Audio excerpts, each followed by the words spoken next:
Jacek Pawlak to the stage. Hold on. Who's based in Imperial. And we're telling us about challenges of modeling emerging activity, travel, behavior patterns.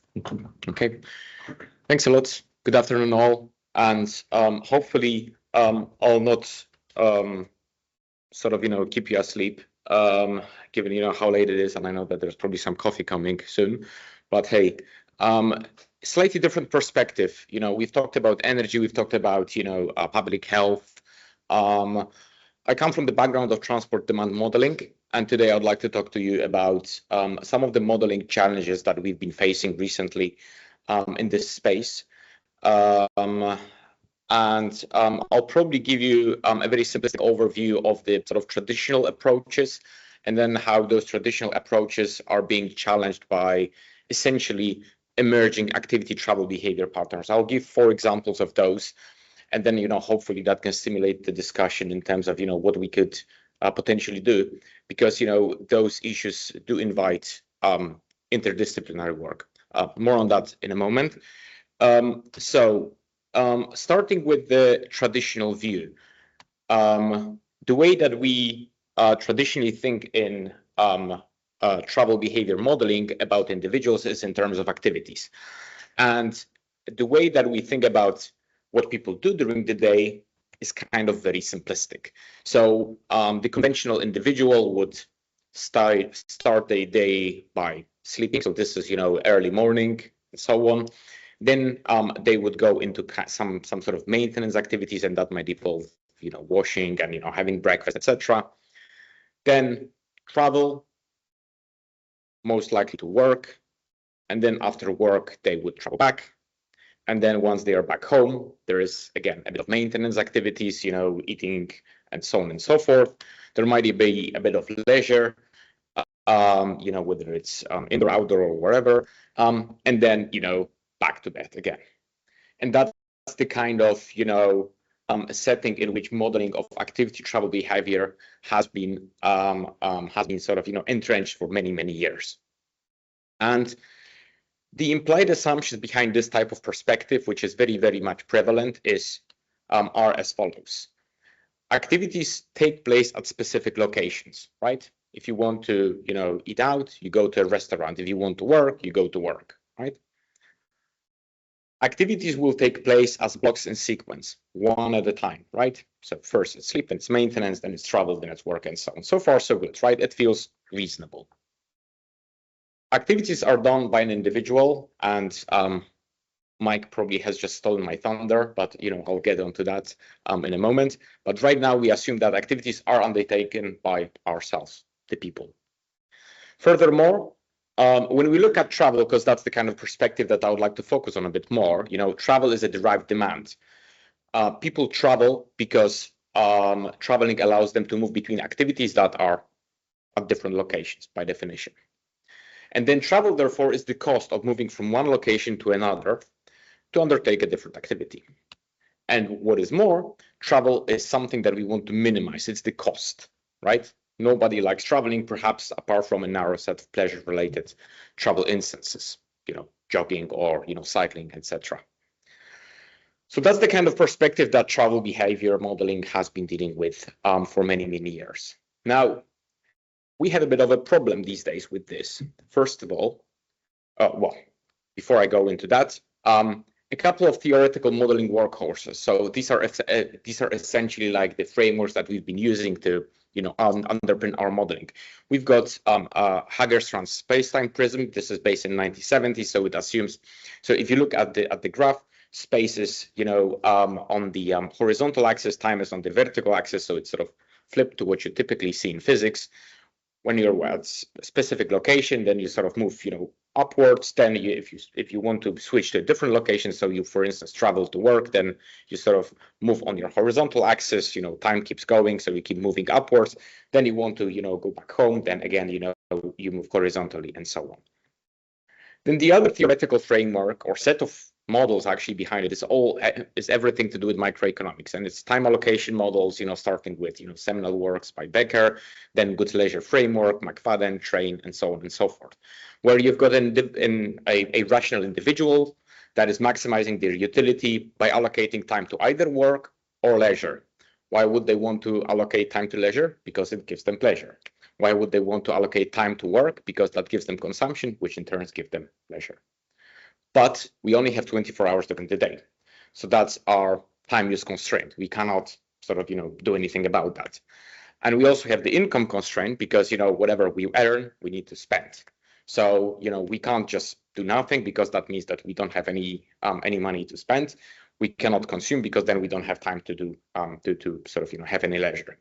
And then there are some further constraints which are to do with scheduling, for instance, when activities take place. And within that, we also have travel because, depending on which mode of travel you might choose, you might pay more, but travel more quickly. Therefore, you have more time for work and leisure, or you pay less, but then you travel for longer. So far, so good. That's the perspective. And when you take those theories and you start to operationalize them using things like random utility models and discrete choice models, this is really where you get in terms of what sort of sits behind the machinery of travel behavior modeling, right? So in the random utility models, we assume that we have that systematic utility that we can track and trace and sort of model and explain, and then that random component, which is unexplainable either due to lack of knowledge in terms of the factors or due to factors that we might be missing. And then there are certain distributional assumptions on those error terms, and when you follow them, then you end up with elegant closed form solutions or very nasty, well, kind of solutions that do not have closed form, and then you deal with simulations, etc., etc. So that's the way to deal with discrete choices like mode of travel, time of travel, maybe type of activity. We have this sort of continuous counterparts, which are the so-called multiple discrete continuous models, which give you the ability to model how long people, for instance, want to engage in a certain activity versus another during the day.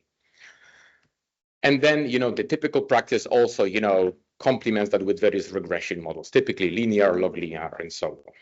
So that's the current state of the art, more or less, in terms of, how people do things. But what if we have remote activity participation? So this is the challenge number one in this modeling context. So we know that technology has enabled remote participation in activities. And that actually has been recognized. That was already recognized back in 1970 by Hagerström himself. That recognized that, if you move, through those sort of paths in space and time, then you can call someone and actually interact with someone that is very, very far away. And obviously, modern tech has allowed you to do pretty much, anything, right, at a distance, just by being in one location and sort of projecting yourself into different locations. Now, what that means in terms of the challenges to the approaches that I've outlined is that, is remote activity versus on-site activity the same activity or not? How do we treat that?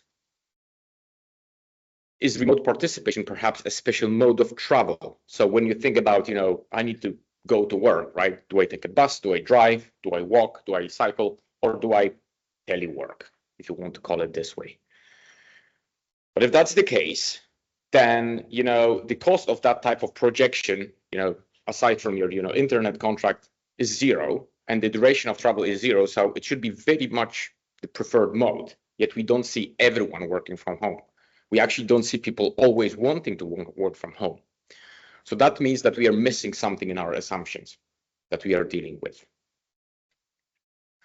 And then the other problem is that when you start sort of, deleting travel from your day, it doesn't mean that you just, expand activities sort of, before and afterwards. Actually, everything starts to move around because things tend to be linked. You go to work, and during your trip back, you might pick up the kids from school, then you might do shopping and so on. So the linked trips become affected, and the whole travel patterns become affected.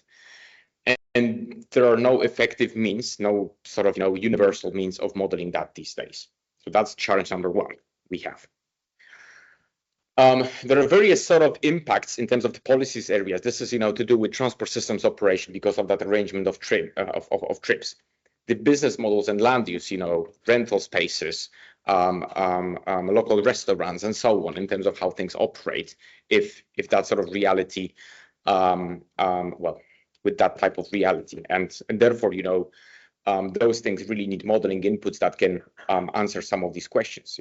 Resource and infrastructure needs. Obviously, everything will then depend, where, for instance, the energy demand occurs, right? If you have empty office spaces but full houses, then energy demand will occur at different places and different times. Human resource management and organizational behavior, right? If you're absent from work, as in you're absent from the office, do you face the same opportunities? Are people that are there or maybe not? And there's quite a bit of literature on the sort of issue of, the ability to get promoted if you're not in the office, and there's obviously the labor market implications as a result.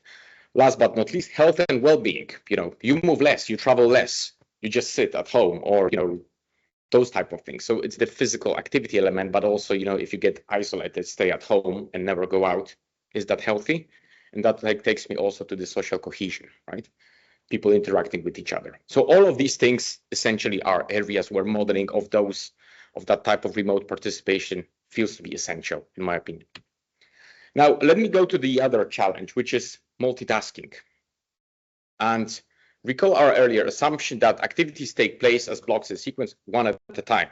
And that's mathematically reflected in the time use constraint. So work duration plus leisure duration plus travel duration, that's more or less 24 hours if we have day as the reference period.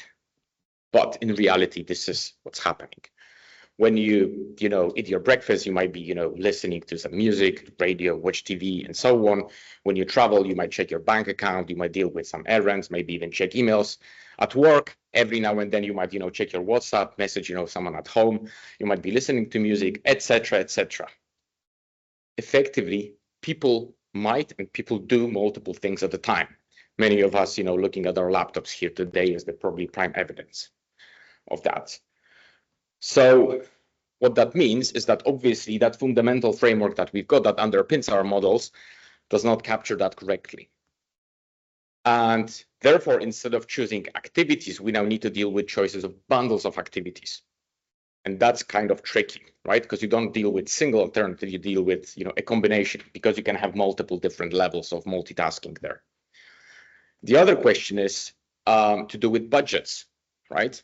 There is the budget in terms of time. Is that budget 24 hours, or does it mean we can squeeze more activities during the day because we can overlap them one on top of the other? Attention span, how many things can we actually do at the same time? Or is it just quickly swapping between different activities? How does it work from the sort of behavioral standpoint? And resources, right? Which means using device for one activity versus another, and so on. And then, how to model the cross-activity impacts, whether they are synergetic, if you, I don't know, code something and then you listen to music, that might be synergetic. But in case of other activities, there might be disruptions, because you might not like that noise, and so on and so forth. So all of that, we know that it's there, but we don't have good modeling approaches to deal with those. And there's a number of different policy areas there to do with transport investment appraisal. For instance, travel time suddenly can be productive. So it's not wasted. It's not just the cost. It's potentially beneficial. But we need to sort of account for that in the right manner. Vehicle automation, it's always been about, you can do many things when you're being driven, right? Yet the business model has not really taken up. Resource and infrastructure needs, the famous or infamous Wi-Fi on trains, right? Which is still not there. As an example, and then human resource management, organizational behavior. Can employers, for instance, expect people to work when they travel, right? The question. And then health and well-being, stress of constantly being connected and doing multiple things at a time. So that's our challenge number 2. Challenge number 3. In our previous approaches, we more or less assumed that activities take place as blocks in a sequence, one at a time. But in reality, again, things look differently. People fragment their activities over time and space. So what that means is that in our models, we have that problem that, the traditional models like time allocation, MDCV, are blind to fragmentation. They effectively assume that one block of 8 hours is the same as 8 blocks of 1 hour. Is that the case? I mean, I don't think that is, because, that clearly involves different activity patterns during the day and potentially different travel patterns. What you might have noticed is that suddenly that sort of work period in the middle sort of shrunk. Our travel moved to different times of day, because what we can do some work at home, we can travel at a later time, possibly off-peak time, come back earlier, again off-peak time, and therefore, it's to do with infrastructure capacity and the demand, etc. So the question is, for instance, to do with data, how short episodes can we and should we pick up? in our models. Planning versus adapting to circumstances. To what extent that outcome is my planned behavior, and to what extent I'm just sort of adapting to whatever is coming, right? Train seems to be coming late, therefore I'm sort of changing my travel pattern and my activity pattern during the day. It's not something that I planned initially, but this is just what happened. Whereas the models assume that there is that individual that plans their entire day ahead. And then, when it comes to location choice, suddenly work can be done. For instance, I keep using that example because that's very sort of, solid example and very intuitive, can be done at sort of, different locations. So you've got work at home and work in an office or in any other workspace. How do we account for that in the models? And again, there's a number of impact areas, transport demand, volume, and timing, right? When people travel during the day. Human resource management, organizational behavior, is that practice acceptable? To what extent? What does it mean in terms of the sort of employee well-being? And, is that healthy in terms of, having that fragmented lifestyle? Last but not least, delegation. So in our previous approaches, again, we assumed that activities are done by an individual. But in reality, things might look differently, as always. People may seek to delegate their activities.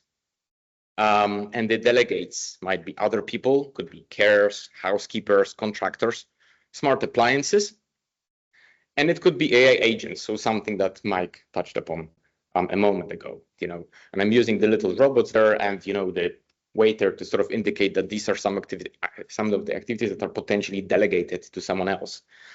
And what that, and by the way, one more example, which is coming from a recently run project where we ask people, among other things, to imagine an AI system that can help you lower your energy bills by controlling your appliances, and you would choose which appliances and when it can operate. Essentially, it's the so-called demand-side response.